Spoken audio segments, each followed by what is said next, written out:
Hello everyone, and welcome back to our channel. Ako si Regis Band at sa araw na ito, we are going to dive deep into a topic that everyone, at some point in their lives, has experienced. Ang mga problema sa pag-ibig. Pag-ibig, isang salita na napakaraming kahulugan, napakaraming emosyon. It can bring us the highest of highs, pero diyan din nanggagaling ang pinakamasasakit na karanasan. Today, we're not just going to talk about heartbreak, we are going to dissect it. Susuriin natin ang mga karaniwang sitwasyon na kinakaharap natin, mga what-ifs, mga should-Is, at lalong-lalo na, ang mga red flags na madalas nating hindi pinapansin o pinipiling huwag pansinin dahil sa pag-asang baka sakali, magbago pa ang lahat. Pero bakit ba natin kailangang pag-usapan ito? Because in the world of love and relationships, madalas, ang pinakamahalagang relasyon na nakakalimutan natin ay ang relasyon natin sa ating sarili. It's about recognizing our worth, our value, and understanding that we deserve a love that is clear, honest, and uncomplicated. Maraming beses, tayo mismo ang naglalagay sa sarili natin sa mga sitwasyong magulo, umaasa na sa dulo tayo ang pipiliin. Ang pag-uusapan natin ngayon ay hindi lang tungkol sa pag-ibig sa iba, kundi tungkol sa pagmamahal at pagrespeto sa sarili. This is a journey of self-discovery through the lens of our past and present relationships. Kaya samahan ninyo ako sa isang malalim na talakayan. We will explore different scenarios, from dealing with exes to navigating the complexities of new attractions. Ang layunin natin ay hindi para humusga, kundi para matuto. Matuto kung kailan dapat lumaban, kailan dapat bumitaw, at higit sa lahat, kung paano piliin ang kapayapaan ng ating isip at puso. We will emphasize the importance of self-respect as our non-negotiable in any relationship. Dahil sa huli, ang pag-ibig na walang respeto ay hindi tunay na pag-ibig. It's time to choose ourselves, to choose clarity, and to avoid unnecessary complications. Let's begin. Unahin natin ang isa sa pinakamasakit pero pinakamalinaw na sitwasyon, ang ex mo na hindi lang nagkaroon ng iba, kundi ikinasal na. Alam mo, ang unang reaksyon diyan ay denial. You ask yourself, paano nangyari to? May pag-asa pa kaya? You might even think na baka nagkamali lang siya ng desisyon. Pero let be very clear. This is not just a red flag. This is a stop sign. A full stop. Ang kasal ay isang sagradong kontrata. Isang pampublikong deklarasyon ng pagmamahal at commitment sa ibang tao. The moment they said I do to someone else, your chapter together officially and legally ended. Ang pinakamahirap na parte dito ay ang pagtanggap. You might find yourself stalking their social media, looking for signs of unhappiness, hoping na baka ma-realize nilang ikaw pala talaga. But you have to understand, that is a fantasy you are creating for yourself. Ang pag-asa sa ganitong sitwasyon ay isang lason na unti-unting papatay sa iyong pagkakataong maging masaya. Ang paggalang sa kanilang bagong relasyon, sa kanilang kasal, ay hindi lang para sa kanila. Ito ay para sa iyo. It is you telling yourself na tapos na kailangan mo nang magpatuloy, na you deserve someone who will choose you and only you. So, ano ang dapat gawin? I-unfriend, i-unfollow, i-block kung kinakailangan. Hindi ito pagiging bitter. This is an act of self-preservation. You need to create a space for healing, a space where you are not constantly reminded of what was. It's about closing that door completely. Not because you hate them, but because you love yourself enough to move forward. The greatest respect you can give to your past relationship is by honoring its end and allowing yourself to start a new beginning, free from the ghosts of what could have been. Now let's talk about another complicated scenario. Paano naman kung ang ex mo, na mayroon ng bagong partner, ay biglang bumabalik sa'yo? They send you a message late at night, I miss you. O kaya naman, ikaw pa rin pala talaga. Nakakakilig, di ba? It validates that feeling na, ako pala talaga ang the one that got away. Your ego gets a boost. You feel wanted. You feel special. Pero bago ka malunod sa emosyon na yan, let's take a step back and analyze the situation. Bakit siya bumabalik? Ano ang ibig sabihin nito? Most of the time, ang pagbabalik ang isang ex na mayroon ng iba ay hindi dahil sa'yo. It's about them. It's a clear sign na may problema sa kanilang kasalukuyang relasyon. Maybe they had a fight, maybe they feel neglected, or maybe they are just looking for an escape, a validation that they still have options. Ikaw ang kanilang safety net, ang kanilang plan B. And you have to ask yourself, do I deserve to be just an option? Ang pagiging parte ng ganyang sitwasyon ay paglalagay sa sarili mo sa alanganin. You are becoming an unwilling participant in their relationship's drama. Ang pinakamagandang gawin dito, kahit gaano kahirap, ay ang tanggihan sila ng may paninindigan. You can say something like, I appreciate you reaching out, but you are in a relationship, and I respect that. I also respect myself enough not to be involved. This is not about being cruel, it's about setting boundaries. Protecting your peace of mind is your top priority. Ang pagtanggap sa kanya pabalik habang mayroon siyang iba ay hindi lang disrespect sa kanyang current partner, kundi isang malaking disrespect sa sarili mo. You are telling the universe that you are willing to settle for a complicated, borrowed love. Don't. You deserve a love that is whole, undivided, and yours alone. Ito ay isang sitwasyon na napakadelikado. Ang ex mo na mayroon ng third party, mayroon ng bagong karelasyon, pero patuloy na umaamin sa'yo na mahal ka pa rin niya. Ikaw pa rin ang mahal ko. Sasabihin niya, nagkamali lang ako. Hindi ko siya mahal tulad ng pagmamahal ko sa'yo. These words are powerful. They are designed to keep you hooked, to keep you hoping, to keep you waiting on the sidelines. They are manipulating your emotions, playing with your heart, para manatili kang isang opsyon habang in-enjoy nila ang comfort ng kanilang bagong relasyon. This is a massive red flag. A person who truly loves and respects you will not put you in such a compromising and painful position. Kung talagang mahal ka niya at nagsisisi siya, ang unang hakbang na dapat niyang gawin ay ayusin ang gulo na sinimulan niya. That means ending his current relationship cleanly and respectfully before even trying to come back to you. Ang sabihin na mahal ka niya habang kayakap niya ang iba ay isang uri ng emotional na panloloko. Hindi lang sa bago niya, kundi lalo na sa'yo. You become the secret, the other person, the source of complication. Huwag kang maniwala sa salita. Maniwala ka sa gawa. Actions will always speak louder than words. Kung ang mga actions niya ay nagpapakita na nananatili siya sa bago niya, then that is his choice. Your choice should be to protect yourself. Iwasan mo ang ganitong klaseng komplikasyon. It will drain you emotionally, mentally, and spiritually. Huwag mong hayaang maging waiting shed ka ng isang taong hindi makapagdesisyon. Your heart is not a rest stop for someone who is lost. It is a home for someone who is sure. Block them, cut communication, and focus on your own healing and happiness. Sa dami ng labels ngayon, it's complicated, friends with benefits, no labels, situationship, madaling malito kung ano ba talaga ang estado ng isang relasyon. Dito pumapasok ang kahalagahan ng pagiging malinaw sa simula pa lang. Ang pagpili ng uri ng relasyon ay hindi dapat one-sided. It should be a mutual agreement, a clear conversation between two people about what they want and what they can offer. Kung ang isa ay naghahanap ng seryosong commitment at ang isa naman ay gusto lang ng casual na samahan, it's a recipe for disaster. Maraming tao ang natatakot magkaroon ng the talk. Ayaw nilang magtanong ng ano ba tayo? Dahil takot sila sa isasagot. They would rather stay in a vague and undefined setup than risk losing the person altogether. Pero ang totoo, ang pananahimik sa isang malabong sitwasyon ay mas masakit sa katagalan. You invest your time, your emotions, your energy sa isang bagay na wala namang kasiguraduhan. You end up guessing, assuming, and eventually getting hurt when your expectations are not met. Kaya't sa simula pa lang, be brave enough to ask for clarity. It's better to know the truth early on, kahit masakit, kaysa mag-aksaya ng panahon sa maling tao. At kung ikaw naman ang nasa posisyon na may maraming nanliligaw o nagpaparamdam, iwasan ang tukso na i-entertain silang lahat ng sabay-sabay. That is not fair to them, and it's not fair to you.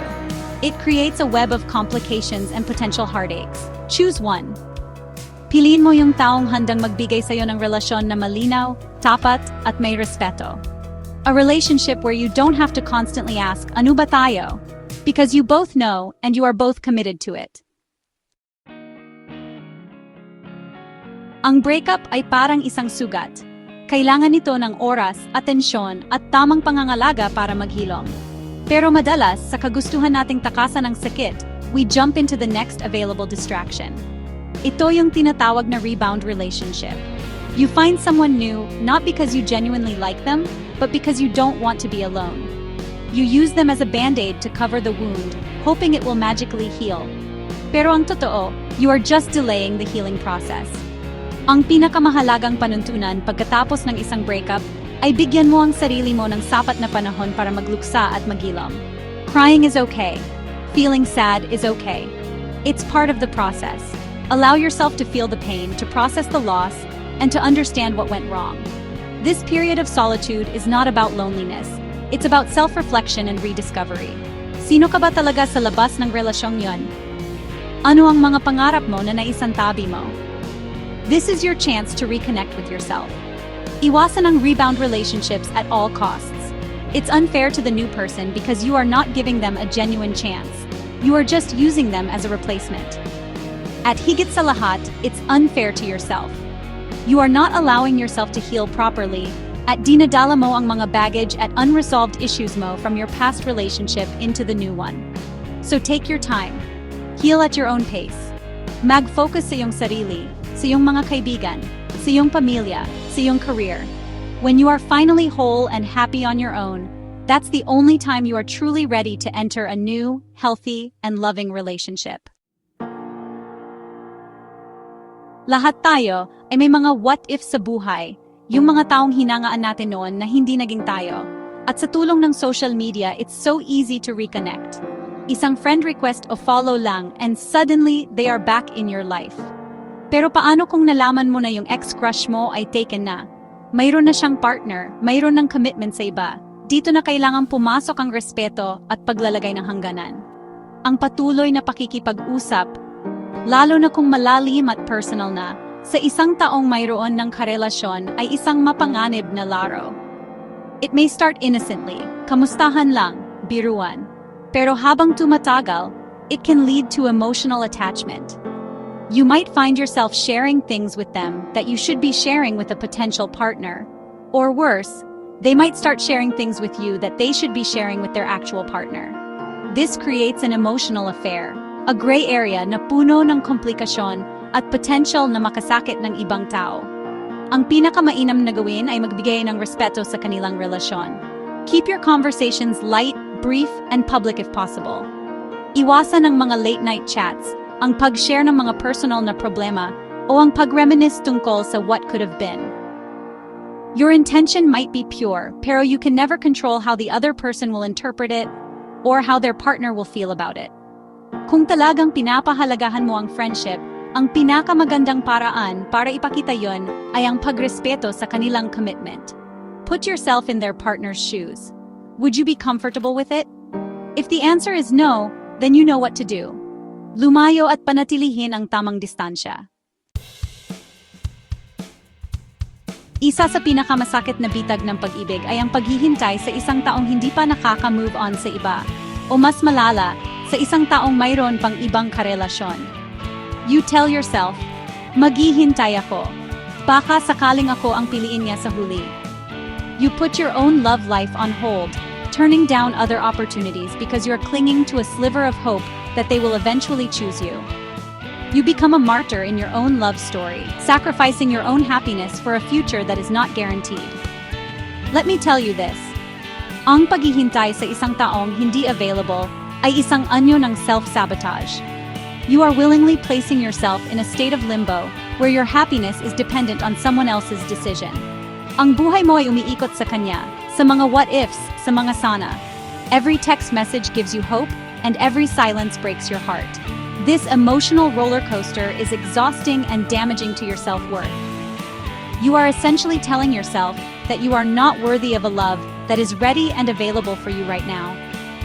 Huwag mong gawing waiting game ang buhay pag-ibig mo.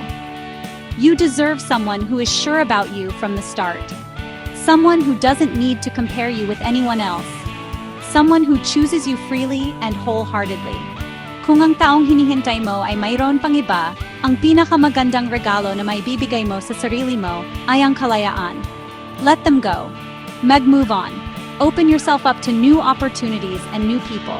The world is too big, and life is too short to spend it waiting for someone who can't even decide if they want you. Choose to move forward. Choose yourself. First love. It's magical. It's intense. It's unforgettable. Ito yung pag-ibig na puro, yung akala mo ay panghabang buhay na. But what happens when the magic fades? What happens when one day, you or your partner wakes up and realizes na nanlamig na ang damdamin? This is a painful but very real part of growing up. Ang pag-ibig, tulad ng tao, ay nagbabago. Ang mga bagay na nagustuhan ninyo sa isa't isa noon ay maaring hindi na sapat para panatilihin ang relasyon ngayon. Ang pinakamahirap na parte ay ang pagtanggap na hindi lahat ng pag-ibig ay meant to last forever. Minsan, ang first love ay hindi ang ating forever, kundi isang mahalagang aral.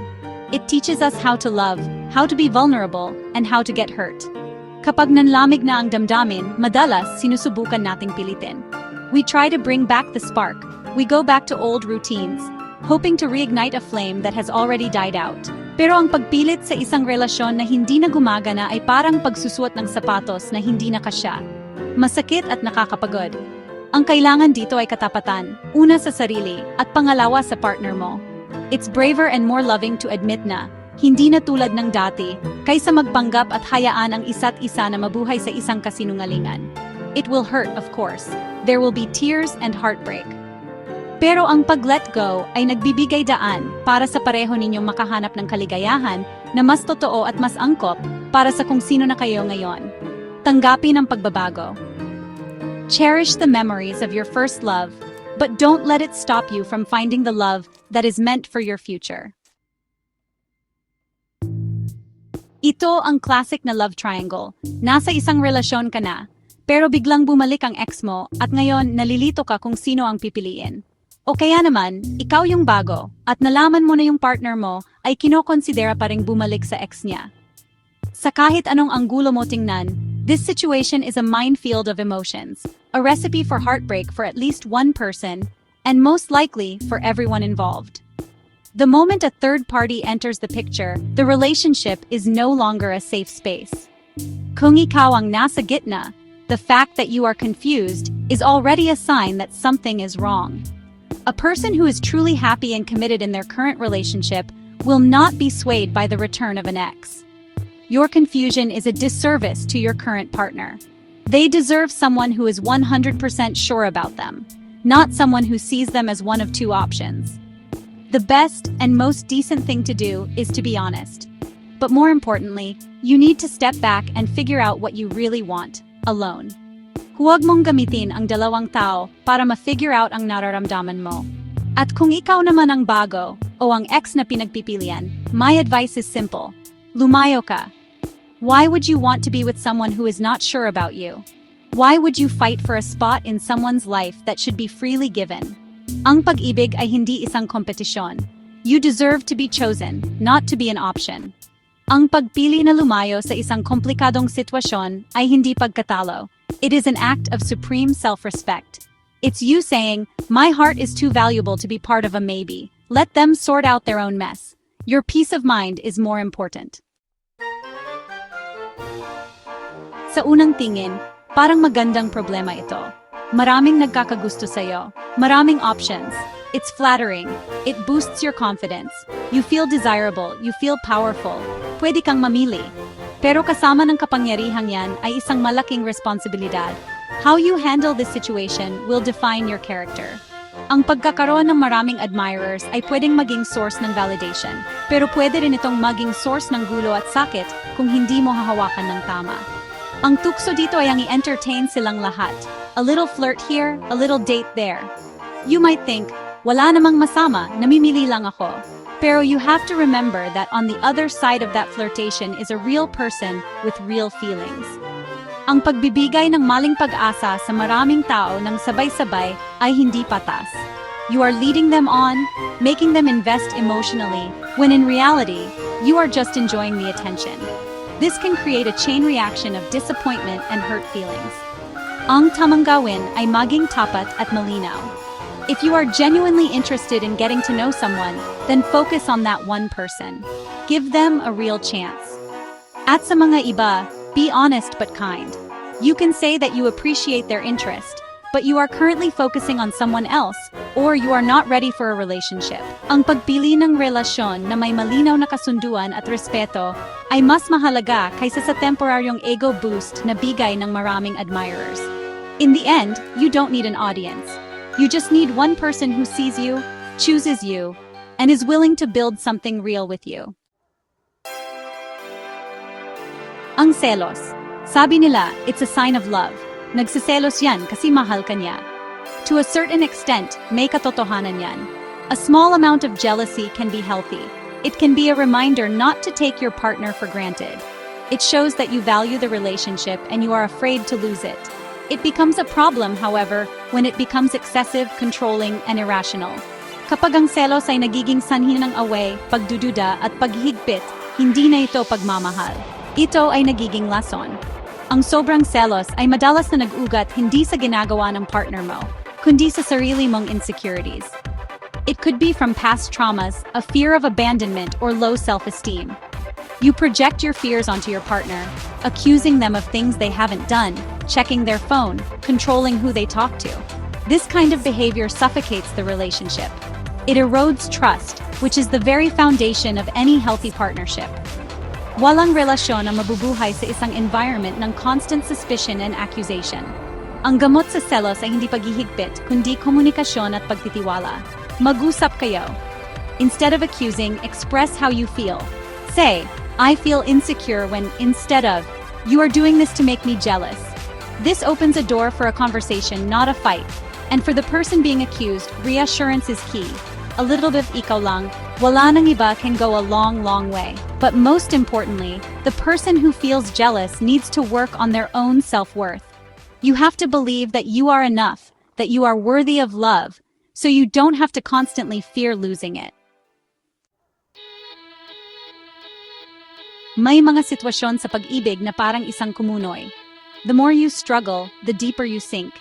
Isa na rito ang sitwasyon kung saan ang taong gusto mo ay hindi buo para sa'yo. Maybe may asawa na sila or may long-term partner at ang offer nila sa'yo ay kalahati lang ng kanilang oras, atensyon at pagkatao. They might say, mahal kita, pero hindi ko siya maiwan. They are asking you to accept a divided love, to be content with being a secret, to live on borrowed time. Dito mo kailangang tanungin ang sarili mo ng isang napakahalagang tanong. Is this the love I deserve? Ang pagtanggap sa isang kalahating pagmamahal ay pagsasabi sa sarili mo na hindi ka katapat sa isang buong pag-ibig. You are settling for crumbs when you deserve the whole banquet. Ang ganitong klaseng relasyon ay puno ng sakit, paghihintay at kasinungalingan. You will spend your days hiding, your nights crying, and your life waiting for a moment that may never come. This is not love. This is a self-inflicted punishment. The phrase, ayaw kong mangalahati should be your mantra. It's a powerful declaration of self-worth. It means you refuse to be an option, a second choice, or a secret. Kapag naharap ka sa ganitong sitwasyon, ang pinakamatapang at pinakamapagmahal na bagay na maari mong gawin para sa sarili mo ay ang lumayo. It will be incredibly painful at first. You will question your decision. Pero sa katagalan, you will thank yourself for choosing your own peace and dignity. You deserve a love that is proud, whole, and uncomplicated. Huwag kang pumayag sa kalahati lang. What happens when you fall for a friend? O kapag ang isang kaibigan ay nahulog sa'yo, pero hindi mo kayang suklian ang nararamdaman niya. This is one of the most delicate situations because there's so much at stake. Hindi lang isang potential relationship ang nakataya, kundi isang mahalagang friendship. Maraming tao ang pipiliing manahimik na lang, itago ang nararamdaman, sa takot na masira ang pagkakaibigan. Pero ang unresolved feelings ay parang lason na dahan-dahang sumisira sa pundasyon ng friendship ninyo. Kung ikaw ang may nararamdaman, you have a choice to make. You can confess your feelings, knowing the risk. It's scary, but it's the only way to get a clear answer and move forward, either together or separately. The uncertainty of what if is often more painful than a clear rejection. If you choose to confess, be prepared for any outcome. If they feel the same way, great. But if they don't, you must be mature enough to respect their feelings and give them space. Ang pagpilit sa nararamdaman mo ay siguradong sisira sa inyong pagkaibigan. Kung ikaw naman ang walang nararamdaman, be kind but be clear. Huwag magbigay ng mixed signals o maling pag-asa. Don't say maybe someday kung alam mong never ang sagot. It's kinder to be honest. After the confession, things will be awkward for a while. The friendship might need a break. Minsan, kailangan ninyong lumayo sa isa't isa para mag-heal at ma-recalibrate ang dynamics. Some friendships survive this, and some don't. But you have to prioritize what is healthy. Kung ang pananatili sa friendship ay nagdudulot na lang ng sakit at bighati sa isa sa inyo, then maybe the most loving thing to do for both of you is to let it go. Ang paghiwalay o pag-let go sa isang ex ay hindi isang event. Ito ay isang proseso. At madalas, ito ay isang mahirap at magulong proseso.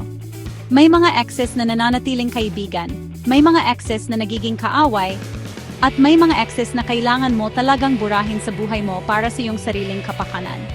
Ang pagpapasya kung paano mo ihahandle ang isang ex ay depende sa nature ng inyong breakup at sa kung gaano ka-healthy ang interaksyon ninyo pagkatapos. May mga pagkakataon na ang let's be friends ay gumagana, lalo na kung ang breakup ay mutual at mayroong malalim na respeto sa isa't isa. Pero sa maraming kaso, ang let's be friends ay isa lamang paraan para i-delay ang sakit ng tuluyang paghihiwalay. It keeps the door slightly open, preventing both of you from fully moving on. If you find yourself still emotionally dependent on your ex, or if the friendship is preventing you from opening up to new relationships, then it's not a healthy friendship. It's a lingering attachment. Minsan, ang pinakamatapang na desisyon ay ang tuluyang pagputol ng ugnayan. No contact. It's not about being hateful, it's about prioritizing your personal growth and healing. This is especially true for toxic or abusive relationships. Kailangan mong piliin ang iyong sarili. Ang paghiwalay sa isang ex, lalo na sa isang minahal mo ng husto, ay parang pagputol ng isang parte ng iyong sarili. It's painful, but it is in that space of loss that you find the opportunity to grow, to rediscover who you are, and to build a stronger, more resilient version of yourself. Piliin mo ang paglago. Piliin mo ang iyong kinabukasan. Sa panahon ngayon, ang social media ay naging isang malaking parte ng ating buhay pag-ibig. Dito tayo naghahanap ng connection, dito tayo nag-i-express ng feelings, at dito rin madalas nagsisimula ang gulo. One of the biggest pitfalls is how we interact with people who are taken. Ang isang simpleng like sa isang lumang picture, isang heart react sa isang story, o isang slide into the DMs ay maaring magkaroon ng malaking kahulugan at magdulot ng seryosong komplikasyon.